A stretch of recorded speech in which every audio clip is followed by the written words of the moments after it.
It is my pleasure to introduce Ellie Anderson from Pitzer College. Actually, Ellie and I both did our PhDs at Emory, so she's a sister of sorts. So she will be giving a talk on irreducible otherness, ethical implications of intersubjectivity in Husserl, Derrida, and Stein. All right, well, thank you all so much for being here, and thanks again to Gina and Deborah for putting on a really stunning conference that I found very exciting so far. So I also feel grateful to the other presenters today because I'm going to be picking up on some of the things mentioned in some of the talks, especially I think Lanai's and mine have a lot of resonances, so hopefully we can find those. All right, and I also have a pretty minimal PowerPoint presentation. It's mostly just for quotes because I'm going to be using some quotes that I figured it may be easier to see. So with that, I'll begin. Okay. From the point of view of Husserl's fifth Cartesian meditation, I remain a strict phenomenologist. Jacques Derrida utters these words in the interview Hospitality, Justice, and Responsibility in 1999. This unusually unequivocal statement raises the following question. Why does Derrida consider himself a strict phenomenologist with respect to Husserl's best-known text on intersubjectivity?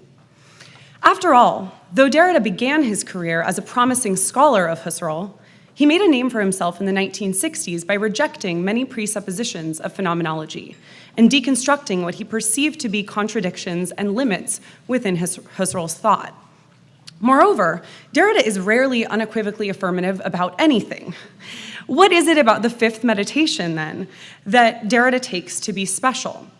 Moreover, what implications might Derrida's defense of Husserl have for contemporary debates about the role of empathy and otherness in ethics? So in this presentation, I'll seek to address these questions about Derrida's largely overlooked commitment to Husserl's phenomenology of intersubjectivity and make some broader claims about how they connect to what I call response ethics. So by response ethics, I mean to indicate a strain of ethics in contemporary continental philosophy that foregoes moral codes and systems in favor of a thin notion of respect for otherness or difference. Response ethics largely takes inspiration from Levinas and is the dominant form of post-structuralist ethics in conversations in contemporary continental philosophy, feminist thought, and social and political philosophy. In addition to Levinas, I would include among response ethicists figures such as Derrida, Judith Butler, Kelly Oliver, Luce Irigaray, Jean-Luc Nancy, Simon Critchley, Donna Haraway, Maria Lugones, and Adriana Carvalero. According to these thinkers, preserving a divide between oneself and others is crucial for minimizing violence toward the other. Response ethicists worry about appropriating the experience of the other by presuming an immediate access to it.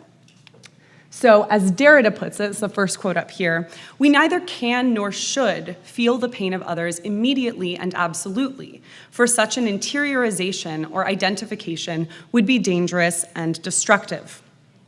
He states elsewhere, quote, this obligation to protect the other's otherness is not merely a theoretical imperative, end quote, but rather one that involves us on ethical and political levels of justice.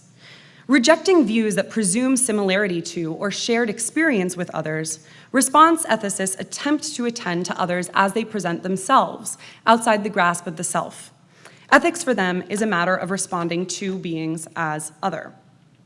So on the face of it, the commitment of response ethics appears incompatible with a phenomenological theory of empathy. After all, as we'll see, Levinas rejects Husserl's theory of analogical appresentation because he takes it to be a form of ontological imperialism that does not do justice to the alterity of other beings. In this vein, many response ethicists are resistant to giving empathy a place in ethics. As one recent article notes, the Levinasian framework, quote, leans on a basic suspicion toward the notion of empathy and empathetic identification, end quote. Levinas is resistant to any philosophy that reduces the other to the self, whether through making self and other analogous, comparable, or conflated. The worry is that empathy presupposes a direct access to the feelings of other beings, and/or that it requires that one make an analogy between one's own experience and that of the other.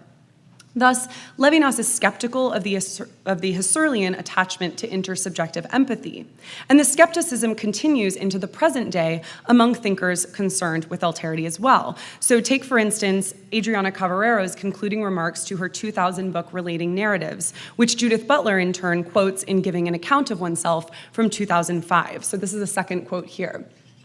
Cavallero writes, "What we have called an altruistic ethics of relation does not support empathy, identification, or confusions.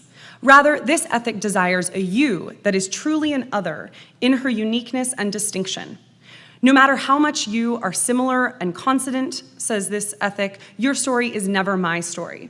No matter how much the larger traits of our life stories are similar, I still do not recognize myself in you," end quote. Cavallero's claim highlights the ethical concern of many post-structuralist thinkers, namely to preserve and respect the alterity of other beings.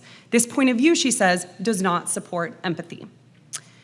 However, both by returning to the phenomenological views of empathy offered by Husserl and Edith Stein, and by reassessing the remarks that Derrida makes about the phenomenology of empathy, we may see that the skepticism toward phenomenologies of empathy is unfounded. Husserl, Stein, and Derrida show that it is in fact the phenomenological theory of intersubjectivity that more adequately does justice to the alterity of other beings than the apparently more radical Levinasian version. Thus, my project has the following aim. This is only non-quote slide. So my aim is to encourage philosophers with a commitment to an ethical respect for otherness to revisit Husserl's phenomenology as a more coherent account of alterity than the Levinasian model that currently dominates response ethics. So my argument will be made in two parts. We'll first review the major features of Husserl's view of the relation between the ego and the alter ego in the fifth Cartesian meditation. I'll also draw upon the theory of intersubjectivity that Husserl's student Edith Stein develops in her dissertation, The Problem of Empathy, as she develops and clarifies Husserl's early view well before the publication of the Cartesian Meditations. I'll also make a few brief remarks in this section about the continuing relevance of Husserl's and Stein's approaches to empathy for contemporary debates in the philosophy of mind and neuroscience. Then the second half of the presentation will consist in elucidating Derrida's defense of Husserl against Levinasian objections and drawing out the ethical implications of the phenomenological notion of intersubjectivity. Specifically, we'll emphasize the respect for alterity that's evident in Husserl's and Stein's views, a respect that for Derrida suggests an ethical phenomenology much more potent than the Levinasian tradition of response ethics. So, section 1. While Husserl analyzes intersubjectivity in a large swath of his writings, some of which we've heard about earlier today, his most influential account of the topic is the fifth of his Cartesian Meditations. Here, Husserl describes the way that we experience others as analogical appresentation or empathy. Appresentation, a term Husserl introduces in the early 1920s but never rigorously defines, is grounded in apperception. So previously he'd predominantly used the term empathy, and then appresentation emerges in the 1920s. In addition to empathy, and in some senses kind of starts to overtake it as well. Apperceptions are perceptions that, quote, transcend their immanent content, end quote, or that point towards something else. That is, the perception of the front of a building involves apperception of its other sides, its roof, and its inside. Husserl states that, quote, appresentation belongs to every apperception, end quote, and implies the ego's active making present of what it perceives, or what Husserl calls presentation. As apperception is a kind of perception that implies something beyond what is immediately perceived, so too is appresentation a kind of presentation that implies something beyond what the subject immediately makes present. So Husserl identifies two forms of appresentation, the form pertaining to physical objects and the form pertaining to psychophysical objects or other human beings. In perceiving an entity of either of these categories, one can never make all its sides present at once. However, in the case of physical objects, I use the case of a building, I can go around to its other sides, go inside of it, and even climb on top of its roof. All sides of the building are in principle accessible to me. This is not the case with other beings. Even though others are embodied, their bodily multidimensionality does not exhaust their identity. A psychophysical object is, we find through intersubjective pairing, an alter ego. That is, another ego who lives from his or her own conscious first-person sphere. This suggests that the appresentation in the case of other people is not only complete in fact, as it was with the building, but also incomplete in principle. I cannot go around to the other side of the person because the other side of the person is not her body, but rather her perspective on the world. Reduced phenomenologically, this perspective includes her stream of time consciousness, her recollections, expectations, and fantasies, as well as other subjective processes. So in contrasting these two kinds of appresentation, Husserl states that the appresentation of physical objects, I'm not going to read the whole quote, but he says that appresentation of physical objects involves the possibility of verification by a corresponding fulfilling presentation. The back becomes the front, whereas in the appresentation of psychophysical objects, such verification must be excluded a priori.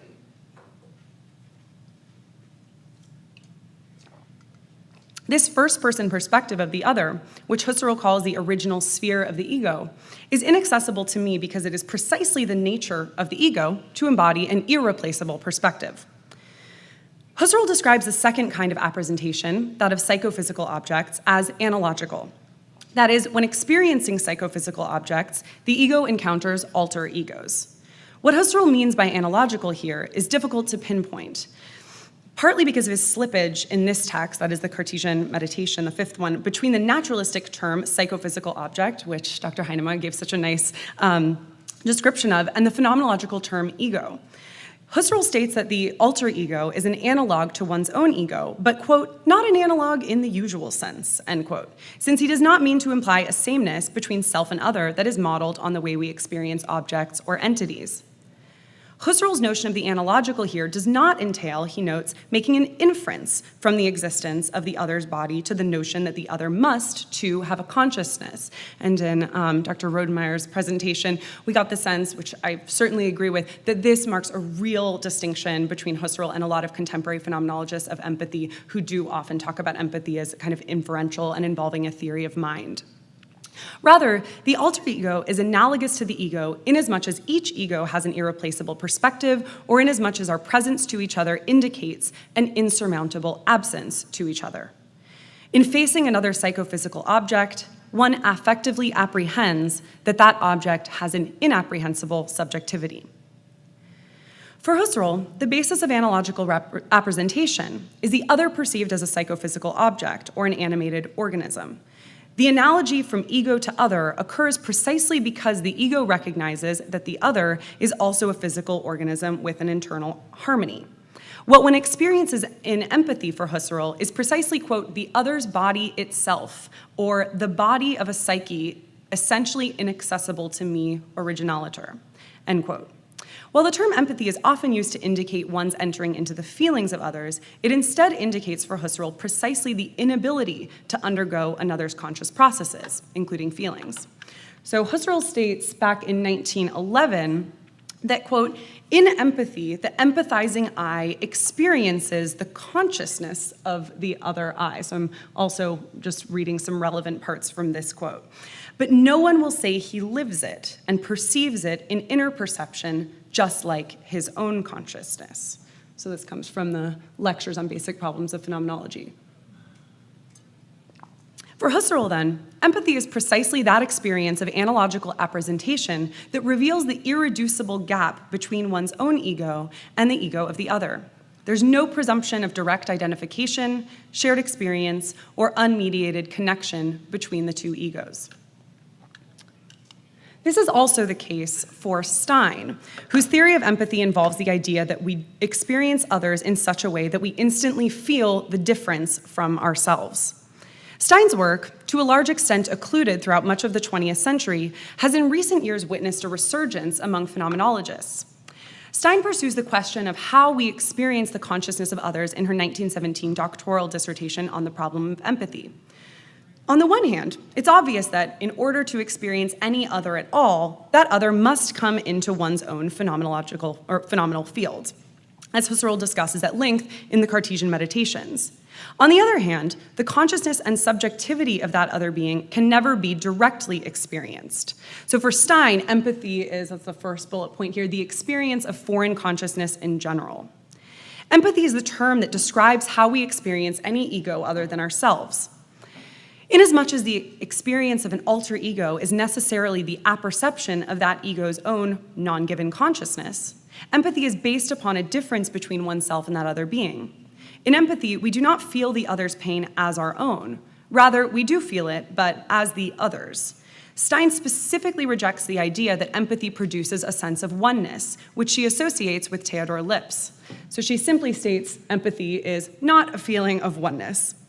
And this interestingly corresponds somewhat to some contemporary discussions of empathy in philosophy of mind and neuroscience. I'm thinking specifically of Amy Copland and Peter Goldie here, although those thinkers do foreground taking the other's perspective, which requires knowledge about the other person. I think Husserl is giving us something that's pretty different from that as well.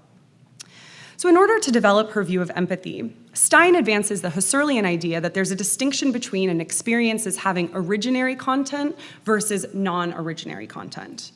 Everything that we experience in the present is experienced originally. However, not every experience has originary content. Both Husserl and Stein compare and contrast empathy with other mental processes, for example, recollection. When I remember something from my past, I experience that memory originarily. It is present in my consciousness while I am remembering it. Therefore, the act of remembering is an originary experience with non-originary content. Stein and Husserl both include fantasy and expectation as examples of this kind as well. They then argue that a parallel structure holds for our experiences of the inner mental and emotional lives of other people. When I experience another person's feelings, the content of that other person's feelings are non-originary to me. This experience is empathy. At the same time, however, there's a crucial difference for Husserl and Stein between these experiences of memory, fantasy, and expectation, and that of empathy. Even though all of these other experiences have non-originary content, memory, fantasy, and expectation all derive from the ego's own originary experience. This is not the case for empathy. In empathy, the ego is faced with something that has its foundation in the primordial experience or originary experience of the other. So Stein writes here, the subject of empathized experience is not the subject empathizing, but another. And this is what is fundamentally new in contrast with the memory, expectation, or the fantasy of our own experiences. While I am living in the other's joy, I do not feel originary joy. It does not issue live from my I. I can experience the other's feeling of joy, but I will never directly undergo this feeling that she has. While I cannot experience the other person's feelings originarily, I can feel that it is originary for him or her and partake in that experience in a mediated fashion. In conceiving of the experience of foreign consciousness in general as one of empathy, Stein and Husserl suggest that we primarily experience other consciousnesses on an affective register. The affective nature of empathy is, of course, signaled in both the English terms root in pathos and in the German Einfühlung, or feeling into. Yet, from Husserl and Stein's inquiries into empathy 100 years ago up to the present day, scholars in a variety of disciplines disagree about whether empathy primarily involves feeling, imagination, or inferential reasoning. The major current debate in contemporary philosophy of mind regarding empathy, which Dr. Rodemeyer also pointed out, is between simulation theorists, who consider empathy to be a matter of imagination, and theory theorists, who take empathy to occur on a rational theoretical level. Stein and Husserl come down, in my opinion, on neither side of this debate. While empathy is similar to fantasy in key respects, as noted above, Husserl and Stein distinguish the analogical appresentation of empathy from the act of imagining, because empathy is a form of apperception, and one in which the object perceived necessarily transcends one's perception of it. Nor is empathy a matter of logical inference for either phenomenologist. As noted above, Husserl explicitly distances his notion of the analogical from the inferential. In addition, Stein attacks those who take empathy to be a form of Vorstellung rather than a feeling. On her view, empathy is an act of feeling that involves experiencing the alter ego's actions as, quote, proceeding from a will, and this, in turn, from a feeling, end quote. Thus, feeling happens on two registers in Stein's view of empathy. The ego feels the presence of the other ego and experiences this other ego's actions as emerging from her own feeling. It is entirely unnecessary that the content of the feelings between ego and alter ego be the same in order for there to be empathy. Moreover, there is an essential gap between the feelings of ego and alter ego, but this gap need not be bridged through imitation or logical inference. This emphasis on feeling, which Stein foregrounds and Husserl develops in terms of the embodied organism, obviates stale accusations that Husserl is not a philosopher of the body. The theory of analogical appresentation is fundamentally linked to embodied experience. Moreover, it's crucial to note that for both Stein and Husserl, the intersubjective relation occurs on perceptual and felt registers. We can see then that Stein's and Husserl's views of empathy preserve a difference between the ego and others, while at the same time avowing the phenomenon of shared experience. While Stein and Husserl both avow that there is a shared dimension of intersubjectivity in empathy, they're both adamant about the difference between ego and alter ego that runs throughout. Stein, for instance, notes, quote, "The contagion of fellow feeling presupposes no knowledge of the foreign experience at all," end quote. This view allows us to see that a theory of intersubjectivity rooted in empathy need not paper over the alterity of the other. Rather, it can highlight this alterity. So this is section 2, second half of the paper. All right. And now we're moving to Derrida. So as noted earlier, the emphasis on alterity offered by the phenomenology of empathy is generally overlooked in continental philosophy's tradition of response ethics, which includes contemporary thinkers influenced by the post-structuralism of Levinas and Derrida. Now, I'd like to address the response ethicist critique of empathy and show, using Derrida, why it's off the mark. Levinas writes off Husserl's theory because Levinas takes the notion of the alter ego to model the other on the self. For Levinas, phenomenology reduces all experience of otherness to the sphere of the same by foregrounding the ego in the encounter with the other. He associates phenomenology, as I mentioned before, with an ontological imperialism and claims that Husserl's emphasis on horizons is a way of reducing all otherness to the same. So this comes out in Totality and Infinity, but also elsewhere in his writings.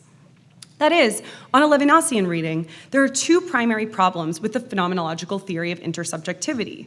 First, it overemphasizes the way that the other shows up within the ego's sphere of ownness. And second, it reduces alterity by taking the other analogically as another ego. In contrast with the emphasis on separate egos, Levinas describes the self as a, quote, priority of the for the other, end quote, taking the self to be primarily a movement toward the other rather than its own independent stream of consciousness. As a result, Levinas argues that ethics is first philosophy.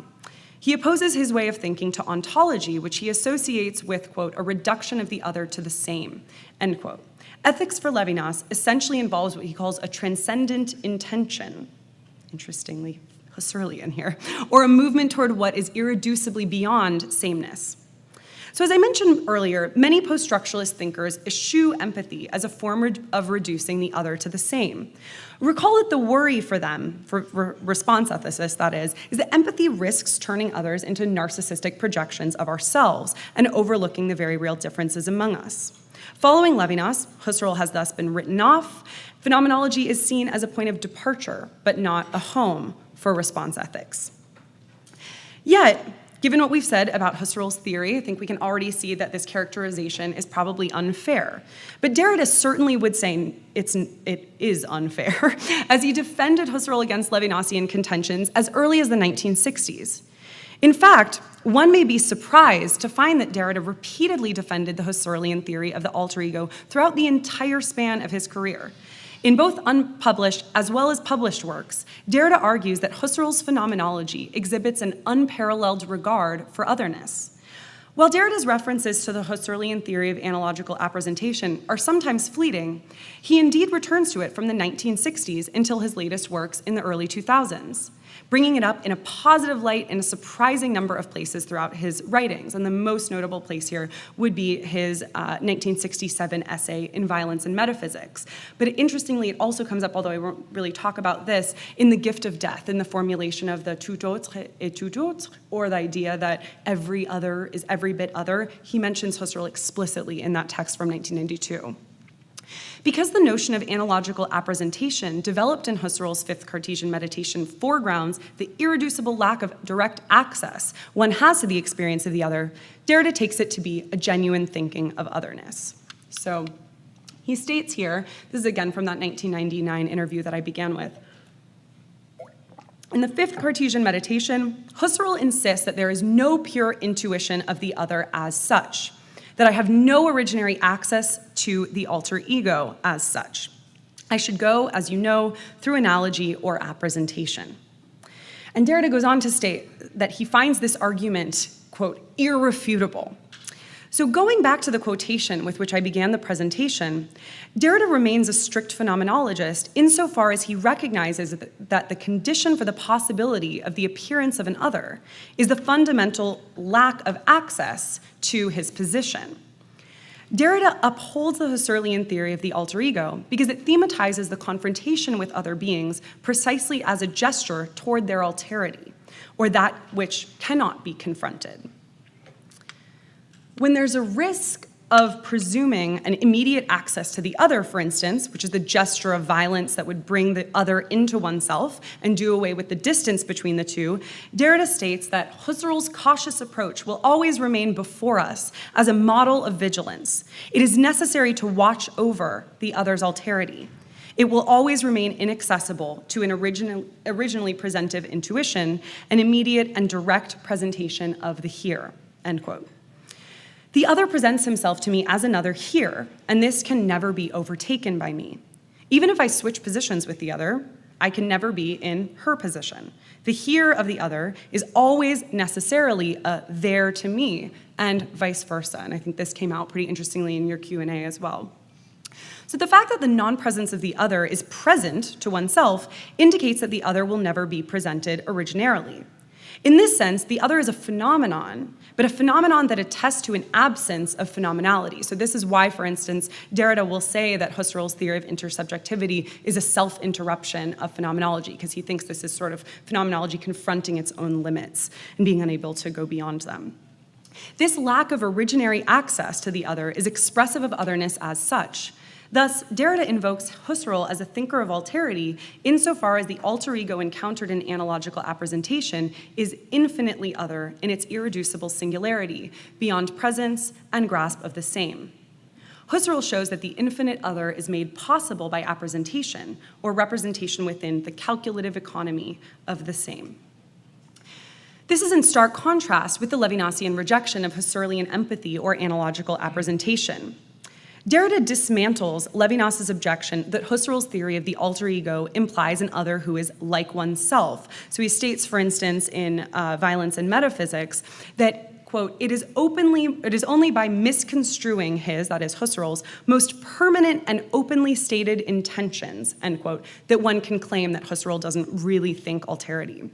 Where Levinas suggests that Husserl's notion of the alter ego makes the other like myself, Derrida responds that, quote, this is exactly what Husserl does not do. He seeks to recognize the other as other only in its form as ego, in its form of alterity, which cannot be that of things in the world, end quote. Where Levinas desires to distance himself from Husserl because of the latter's perceived failure to account for alterity, Derrida points out that Levinas and Husserl are quite close, he writes, on their emphasis on otherness. For both thinkers, Derrida contends, the alterity of the other is irreducible. However, Derrida goes on to argue that between the two thinkers, it is actually Husserl who offers a more sufficient account of alterity than Levinas. For Derrida, any account of alterity has to be able to describe how the other shows up and presents itself as something other. Husserl's account of the ego-alter ego structure does precisely this. Levinas, by contrast, actually overlooks the necessary separation of self and other by refusing that it is a mediation or an encounter between egos. Derrida claims that the absence of an alter ego undermines the Levinasian project because the claim that the other is infinitely beyond all figuration prevents Levinas from explaining how one could encounter the other to begin with. Because for Husserl, the experience of the other is a, quote, intentional modification of the ego, end quote, Husserl has the right to speak about the encounter with the other and to show how otherness breaks into and out of the domain of the ego. Because Levinas's discourse, on the other hand, uses the language of the same to describe the other, even as he rejects this schema, Levinas, according to Derrida, this is still from Violence and Metaphysics, deprives himself of the very foundation and possibility of his own language, end quote. As a result of this failure, Levinas is less able to take into account the otherness of the other than Husserl. Husserl's approach to alterity is more coherent than that of Levinas because of this irreducible role of the ego, or the first-person sphere of sameness.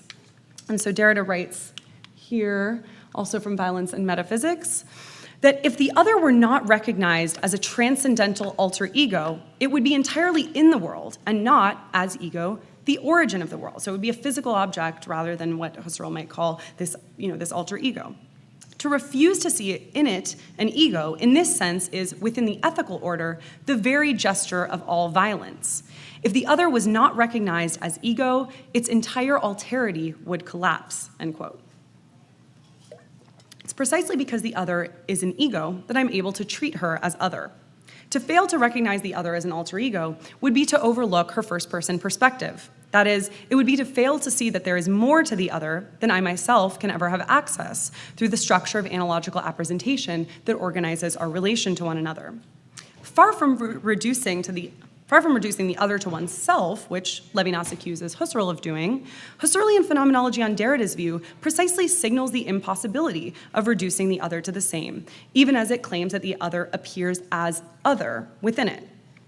This leads Derrida to say in an unpublished 1992 seminar that Husserl's fifth Cartesian meditation is, quote, one of the best paths to follow, end quote, in order to describe the singularity of the ego and its separation from other beings. While Derrida's defense of Husserlian analogical appresentation is unequivocal, he nonetheless presses on the implications that he does not think Husserl adequately traced. Specifically, Derrida contends that the practice of descriptive phenomenology is not clearly demarcated from ethics in the way that Husserl intends it to be. So drawing on the Cartesian meditation, which presents itself as a work of descriptive phenomenology, Derrida says does not only operate in that register. He thinks that it has something to do with ethics.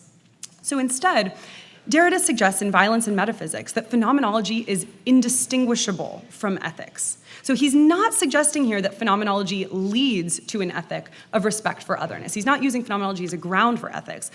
Rather, or saying it can be sort of derived from descriptive phenomenology, but rather he states here in this second quote that phenomenology is respect itself. As a result, he goes on to say that ethics finds within phenomenology its own meaning, its freedom, and radicality, end quote. That is, for Derrida, the phenomenology of empathy is already an ethic. To be sure, this ethic is foreign to the lists of moral rules and overarching principles of traditional ethical systems. Derrida would grant that Husserl's and Stein's phenomenologies of empathy do not involve the norms of traditional ethical frameworks. Yet, recall that with Levinas and Derrida, we are already outside of traditional ethical frameworks and their norms and principles. We're instead in a post-structuralist realm of response ethics, where the only ethical injunction is to respect and respond to the alterity of others. So if we take ethics in this manner, in the way that Levinas himself wants to take it, then the phenomenology of empathy is an ethic. For Derrida, Husserl's phenomenology deserves the name of ethics, at least to the extent that Levinas's work does. So we might recall here that Levinas describes the essence of ethics as its transcendent intention. And this is actually within the context of a quote where he says it's a transcendent intention, but not one that has the noesis noema structure. So he thinks he's disagreeing with Husserl here. But is not such a transcendent intention precisely what Husserl and Stein gesture toward in the idea that the ego of the other is appresented analogically through empathy? We've seen that Derrida is particularly interested, so I'm on my conclusion paragraph here now. So we've seen that Derrida is particularly interested in Husserl's theory of intersubjectivity because, for him, it involves an ethical respect for alterity. In fact, Husserl's phenomenological description of the ego's mode of experiencing other egos offers a better framework for ethical response than the Levinasian model, dominant both in Derrida's France and in contemporary continental philosophy.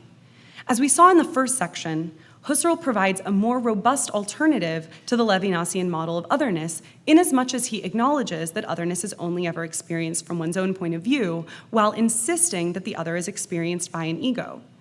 In this sense, Husserl as well as Stein offer a way to reconcile a respect for the foreignness of the other being with an acknowledgement that that foreignness shows up within the sphere of the ego and affects it on a fundamental level. To experience empathy is to be affected in the strongest sense of the term. At the same time, however, to experience empathy is not to have immediate access to what affects the other.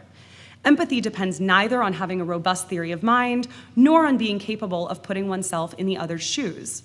Here, we see that Husserl also adds to ethical approaches to otherness, inasmuch as both he and Stein reveal that experiencing the other is not a matter of abstract duty, similarity to that being in terms of experience or of values, or a set of rules. Rather, others are experienced as lived, feeling bodies whose difference from ourselves must be respected, even as it provides the basis for our shared experience of community. Thanks. All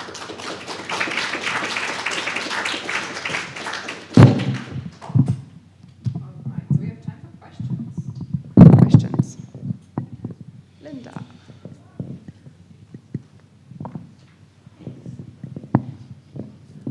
Hi, I enjoyed your paper. I just want to preface this with my knowledge of Husserl approaches zero. So that's why this question might be weird, and I just kind of open it up. So when you first started, it seemed to me that you had Husserl had a very kind of thin notion of what empathy was. And I'm thinking, I'm going to my cat, okay? Because Derrida would love that example. all right. So, I can distinguish my cat from a rock, right? And it's a living thing. It's got the brain the size of a walnut, but nevertheless. And so would that be some sort of empathy, just making that distinction that this is not an inanimate object? And then my cat is not too bright, and it falls out the window. And something very similar happened to the cat dying. And then I want to say that I'm empathetic in the more robust sense, right? Because then I run and get it, and I comfort it, because it seems like it would hurt to fall out the window. He wasn't expecting it. I don't know why. He just kind of fell asleep and then kind of listed the wrong way and fell out the window.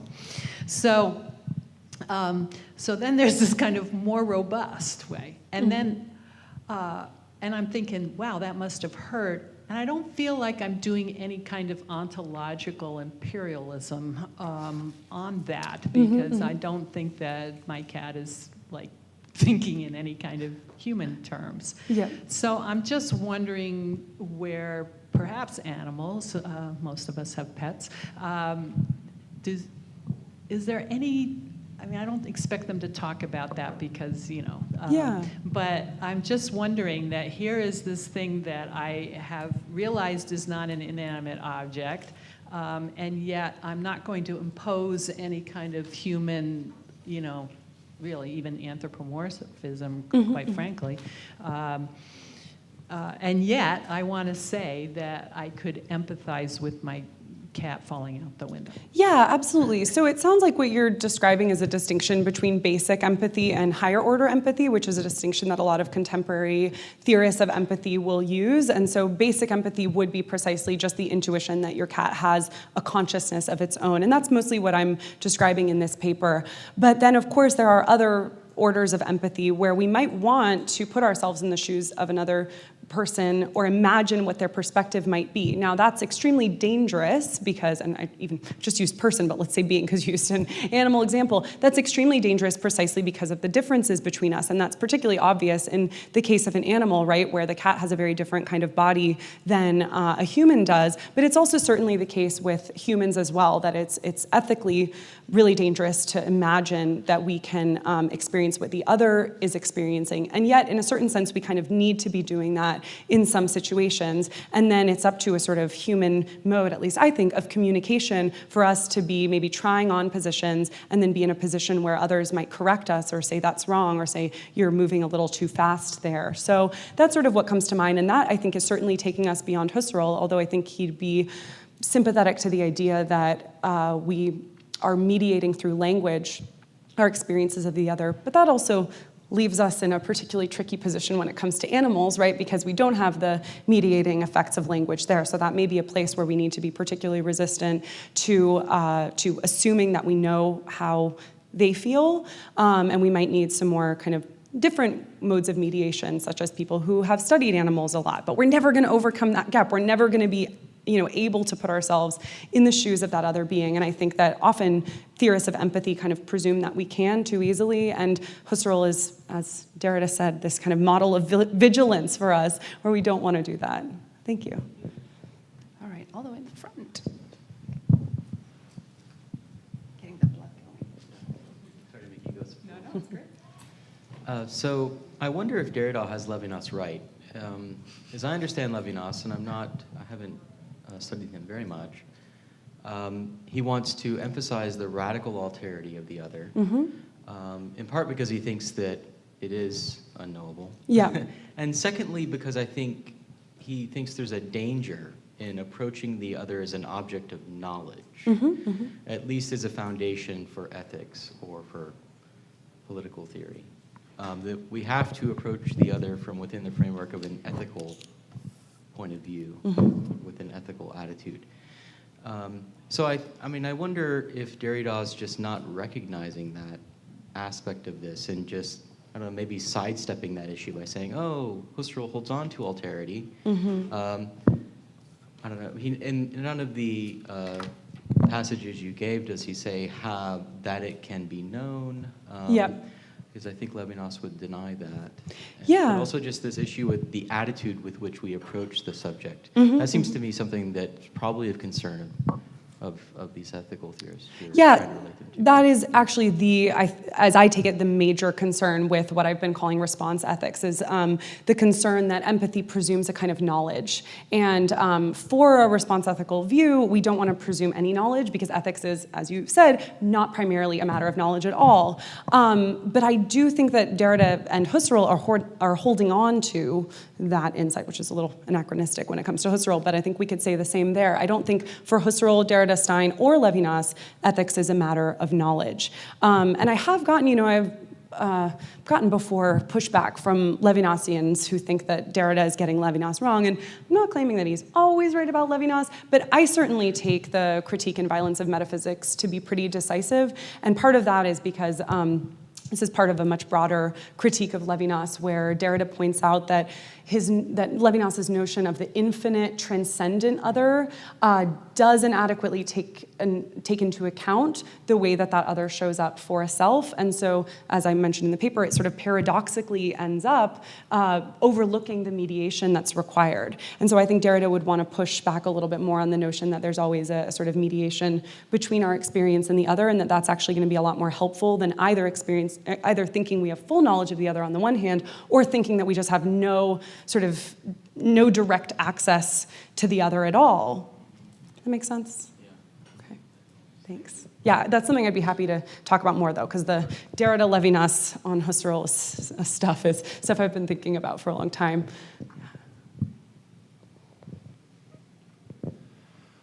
So thank you. I really enjoyed your paper. It was really good, and I really liked it. I just want to follow up on the last comment a little bit, and push it into a contemporary political or social-political, I guess, issue or question, because I think one of the things, and it's not clear to me in Violence and Metaphysics that Derrida respects this difference in Levinas. To be fair, I don't think it's clear in Levinas in Totality and Infinity that he has made this point yet. That was coming up later, I think, right? Because I think, so if I were to state sort of the problem that Levinas has with at least with his reading of Husserl's Cartesian Meditations, right? It's not so much that the other doesn't respect, or the self doesn't respect the other out there. It's his problem is, and he doesn't articulate this well till later, his problem is, I think, that the self thinks it first encounters the other out there, right? That's his problem. Right, I think you said this at one point. Like for Levinas, the primary encounter with the other is not an encounter between egos, because by the time the ego's on the scene for Levinas, the other's already come and gone, right?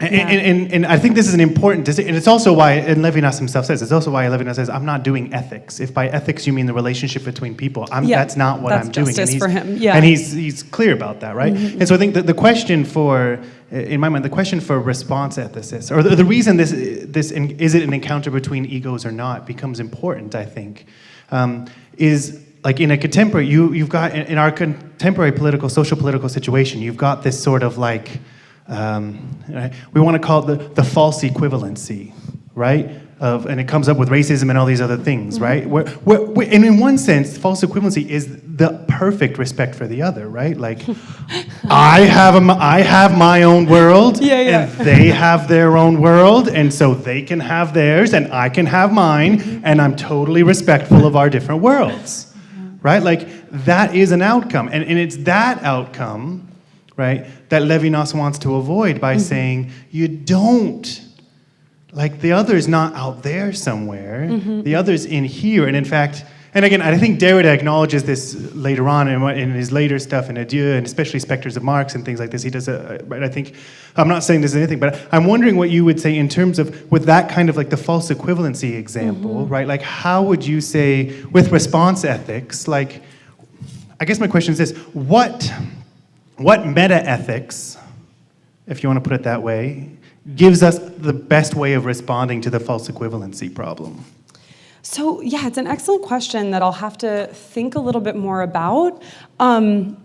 Because certainly, I mean, Levinas, one of his major contributions is precisely this notion that ethics is asymmetrical, right? To use the term that Lanai was also using. And I'm really interested in developing a kind of asymmetrical ethic more generally. But then the worry is that even if we use the term asymmetry, then we're already sort of in this imagined external sphere from which we're then looking down on it. So I'm not sure what meta-ethics this would correspond to, or whether I could just respond and say there's no meta-ethics here, because that would be my first, response. But I don't know if that's sufficient, and so that is something that I would have to think a bit more about. But certainly, I agree with you that once we get into that domain of talking about these different kind of contents of our own world, we're in what Levinas would call the realm of justice or the realm of the third.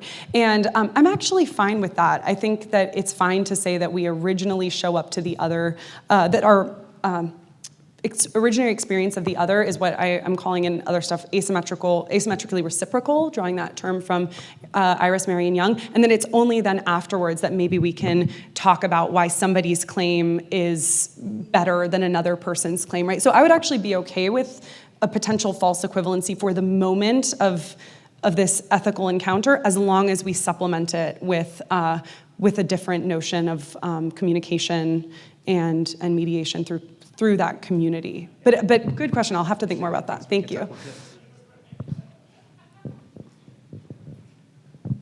Hi, thanks. I just have a quick question. The phenomenologies respect itself. Is that because this is an openness or an opening? Because it doesn't say, and I'm trying to think what you were saying, is that because it doesn't say phenomenology of alterity is respect, or phenomenology of empathy is respect, but phenomenology is respect itself. And so I was wondering how you see that as fitting in the two other sentences or the two other remarks there. Yeah, because it's a really weird claim to be making. I mean, within the context of this passage in Violence and Metaphysics, Derrida is pushing back on Levinas's disagreement with Husserl on the question of horizons. And so for Levinas, the idea of the horizon in Husserl is precisely what reduces all alterity to sameness. And Derrida says, actually, the notion of horizon is precisely what is, as you put it, opening us up to other experiences. And so you're right, he's not limiting it to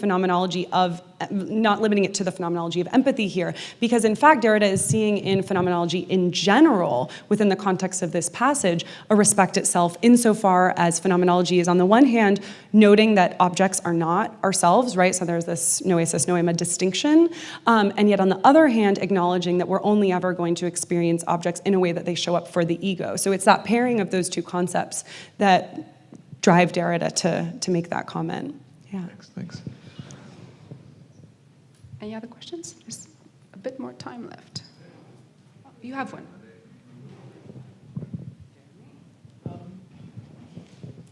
I thought that was really clear from start to finish, and really demonstrating also the accuracy and subtlety of Husserl's analysis. Thank you. And that stuff about Derrida, I mean, I didn't have a completely bad opinion of him, but that gave me an even little bit better. Excellent. My work is done. I guess just one thing I want to say is that everything that Husserl says and Stein say is accurate about empathy, and that there's this fundamental point about the other is, in a sense, an other I is more other than anything else could possibly be. It's the ultimate form of otherness. Yep.